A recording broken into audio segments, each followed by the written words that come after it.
Breaking news Nigeria से मिल रही है। नाइजीरिया के डेल्टा में विस्फोट की खबर है। टैंकर में धमाके से 4 लोगों की मौत हो गई, 11 लोग घायल हो गए। कई घरों और गाड़ियों को नुकसान पहुंचना भी है और डेल्टा के गवर्नर ने टैंकर ब्लास्ट की जांच के आदेश भी दे दिए हैं। 4 लोगों की इस हादसे में मौत हो गई, वहीं 11 लोग घायल हुए हैं। विस्तारवादी चीन की भूख अब हथियारों की होड़ में भी बढ़ गई है। ड्रैगन ने मिलिट्री ड्रोन का उत्पादन बढ़ा दिया है। जिनपिंग ने बाइडेन के राज में भी अमेरिका के साथ चीन के रिश्ते तनावपूर्ण करने की ठान ली है।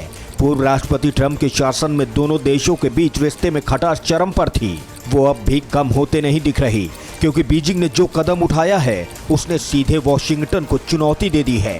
चीन ने हथियारों के बाजार में अपना दबदबा बनाने के लिए मिलिट्री ड्रोन का उत्पादन बढ़ा दिया है।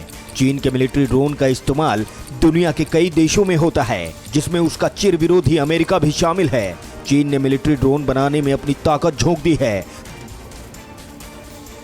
एलएसी पर भारत से मुंह की खाने वाले चीनी सेना का हौसला बढ़ाने के लिए जिनपिंग की कोशिशें जारी हैं। इसी कोशिश के तहत चीन ने अपनी सेना को बड़ी सौगात दी।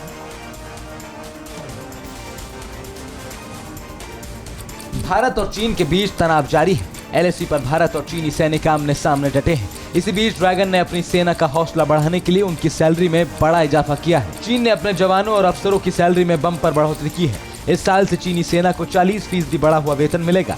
भारी भरकम इंक्रीमेंट के पीछे ड्रैगन का मकसद पीएलए को आधुनिक और फुर्तीली आर्मी बनाना है। नए प्रतिभाओं को चीनी आर्मी के प्रति आकर्षित करना भी ड्रैगन का एक बड़ा मकसद है।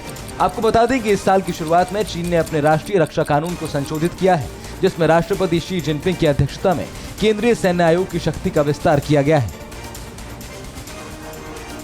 उधर सऊदी अरब ने रियाद पर मिसाइल हमले का आरोप लगाया है। सऊदी अरब ने यह कहा है कि मिसाइल हमले को उसने नाकाम कर दिया। ये हमला हूती विद्रोहियों की तरफ से किया गया था।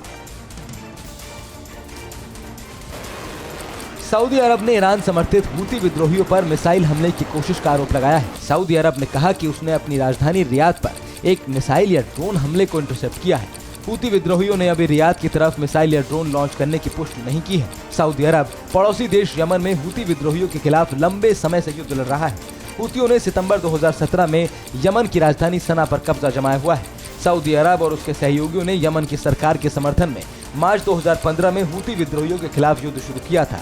सऊदी और उसके सहयोगी कई सालों से इस युद्ध को लड़ रहे हैं।